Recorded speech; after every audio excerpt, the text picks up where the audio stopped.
Giron Nord-Jura, 1980. Le samedi 23 février à 14h, je prenais le départ de ma première course. Première course, premier ennui mécanique. Ce n'était donc pas fini. J'avais pourtant changé de cadre, mais le départ donné, lorsque je voulus tirer sur la courroie de mon cale-pied afin d'immobiliser mon soulier pour par la suite parer à d'éventuels démarrages, cette dernière se rompit. Sur une distance de 51 km, soit environ 1h30, j'allais être forcé de rouler constamment assis sans jamais quitter ma selle.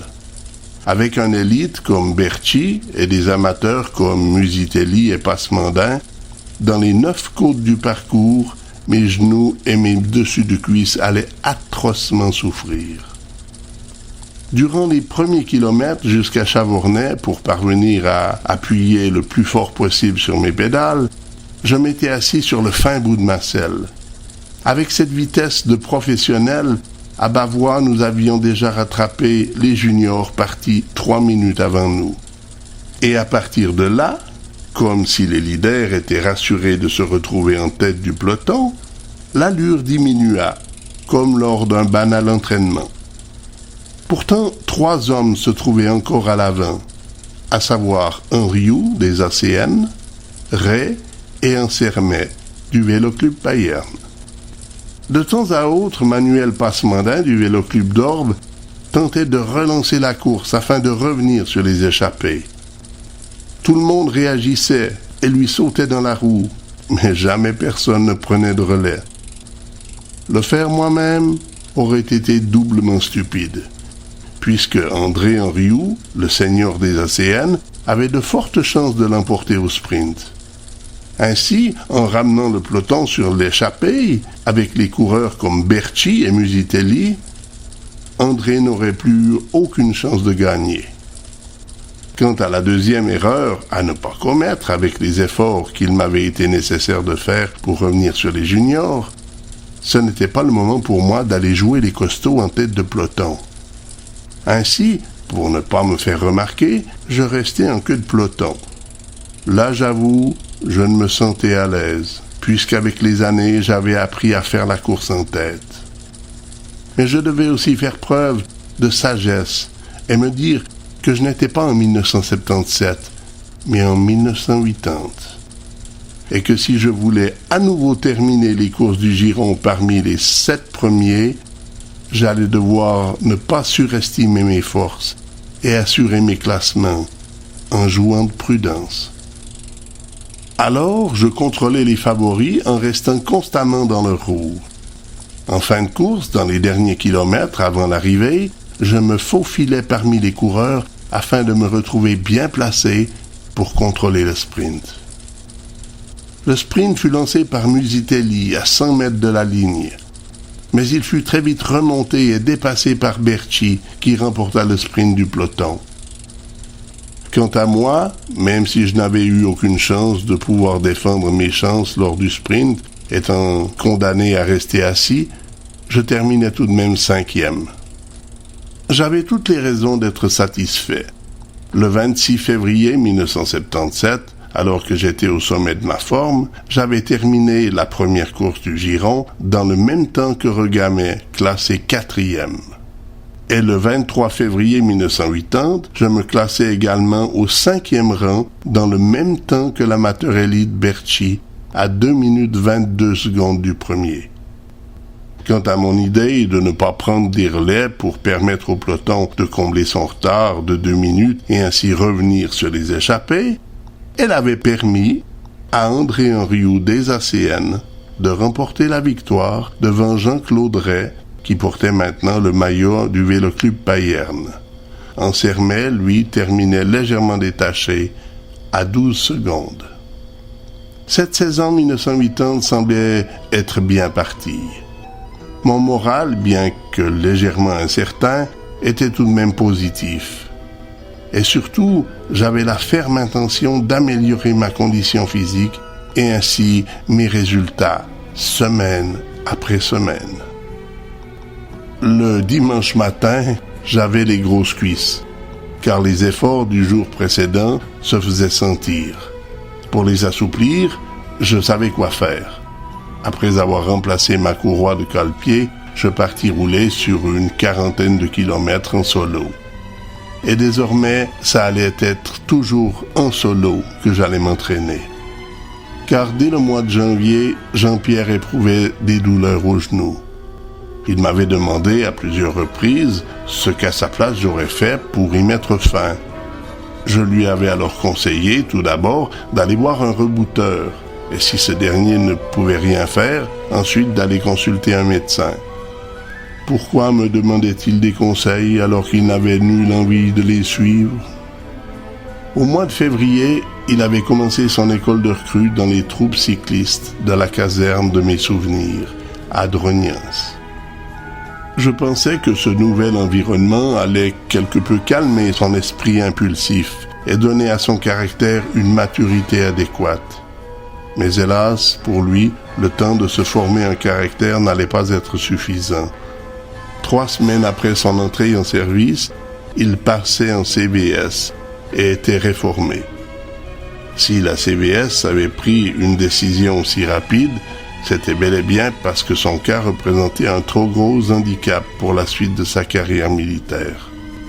Je pus m'apercevoir, une fois de plus, que les médecins officiers de la CVS ne prenaient jamais aucun risque avec les articulations, que ce soit pour des hanches ou pour des genoux. Dès qu'il fut réformé, Jean-Pierre reprit son travail.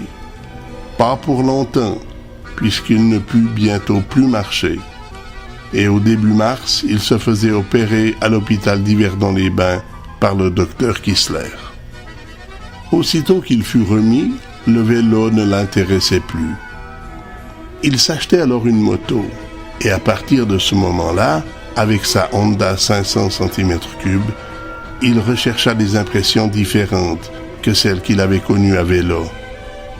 Il m'avouait prendre tous les risques imaginables, car s'il venait à se tuer, personne ne pourrait plus lui reprocher d'avoir estropié et tué une innocente victime. Tenter à nouveau de lui faire la leçon, essayer de le raisonner et lui faire changer ses projets, je ne m'en sentais pas le droit. Bien sûr, il pouvait s'estropier. Bien sûr, il pouvait se tuer en continuant dans cette voie.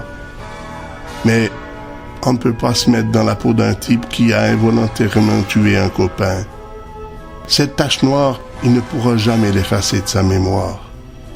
Oh, bien sûr, pour nous, les consciences blanches comme neige, ce n'aurait pas été bien difficile d'aller vers lui en le réconfortant et en lui disant « Mais c'était son heure, et puis t'as pas fait exprès. C'était la fatalité, on ne peut rien y changer, faut oublier. » Oublier quand dans le public, le père de la malheureuse victime le montre du doigt en disant à qui veut l'entendre « Voilà l'assassin de mon fils. » Je crois pas que l'on peut se mettre dans sa peau. Car, après cela, chacun des réconforts moraux qu'on lui apporterait serait une façon détournée de retourner le couteau dans la plaie et de lui dire « T'as fait la connerie dans ta vie. T'aurais dû y penser avant. C'est quand même toi l'unique responsable. Ne l'oublie jamais. » Et moi, je ne savais que dire. Et moi, je ne savais que faire pour le sortir de cet enfer. Je me sens honteusement impuissant devant son malheur. Et après qu'il ait vécu une journée de cauchemar, je devais aller vers lui en lui disant « Laisse tomber ta moto et viens rouler avec moi. » Alors que le jour précédent, il était au bord de la route pour m'encourager et qu'il s'entendait dire une fois de plus « Voilà l'assassin de mon fils. » J'étais devenu malgré moi une source de torture morale pour Jean-Pierre. Et le vélo également. Alors, s'il désirait changer sa façon de vivre, j'étais, je crois, très mal placé pour le lui déconseiller.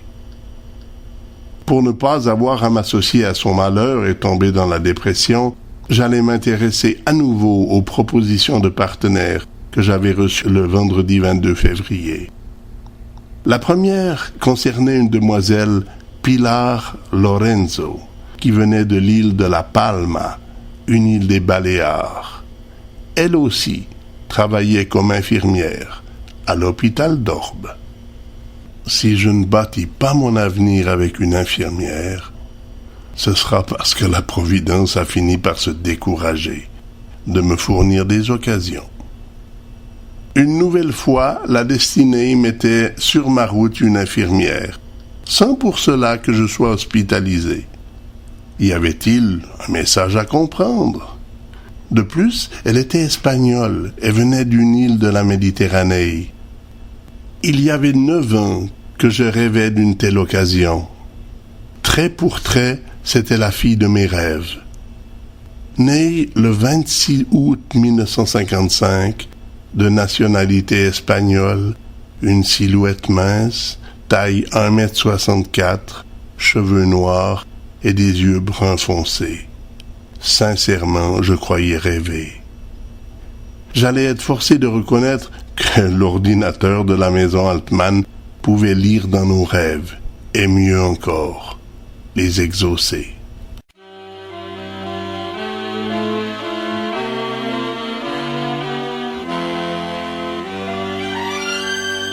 Est-ce par hasard si j'ai suivi une étoile qui m'a conduit cette nuit jusqu'ici où tu te trouves aussi?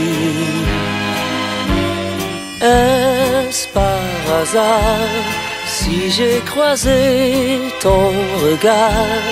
Pourrais-tu m'expliquer pourquoi ce soir va se jouer ma vie? Qui a guidé nos pas dans l'ombre? Mais qui a tout fait pour que l'on se rencontre? Est-ce par hasard si cette nuit une étoile brille au-dessus de nous comme un espoir? Est-ce par hasard? Est-ce par hasard s'il a le cœur qui s'égare? Si ce n'est pas le hasard, c'est la chance, laissons-la nous sourire.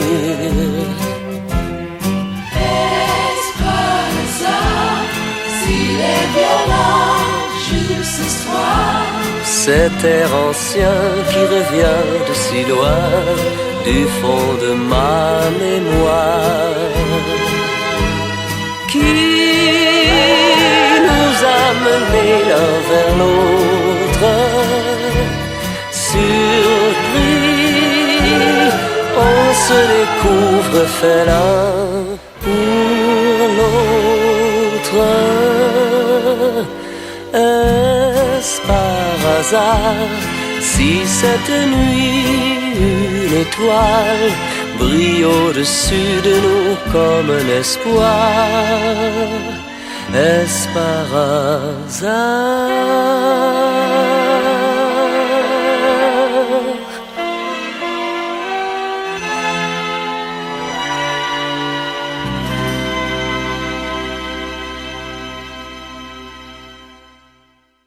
Une deuxième proposition concernait Carol Efti. Pour changer d'accent, Fräulein était une Suisse allemande et venait de Zurich. Elle avait travaillé dans l'hôtellerie, mais à ce moment-là, était bonne d'enfant à écus blancs. Elle avait 21 ans, une silhouette mince, 1,66 m, des cheveux bruns et des yeux gris. Elle parlait l'allemand, le français et l'italien. Ah, pour les vacances à l'étranger, ce serait super d'avoir une princesse trilingue. Elle désirait trouver un partenaire gai, ouvert d'esprit et qui savait prendre des initiatives, qui soit sincère et tolérant et qui, comme elle, aime bien manger. C'est toujours difficile de se juger soi-même, mais j'avais tout de même l'impression que cette définition d'un partenaire idéal me ressemblait beaucoup. Devant tant de propositions, il me fallait, comme un bon caporal, procéder par ordre. Je comptais tout d'abord attendre la réponse de Louise Lemieux avant de répondre aux autres. Mais je me rappelais aussi ce que m'avait dit M. Bricafiori, qui m'avait conseillé de déjà rencontrer toutes ces demoiselles pour avoir une idée générale de qui elles étaient. Par la suite, il allait m'être beaucoup plus facile de faire mon choix. Alors, avant même d'avoir reçu la réponse de Louise Lemieux, j'allais déjà répondre à ces 2 nouvelles propositions.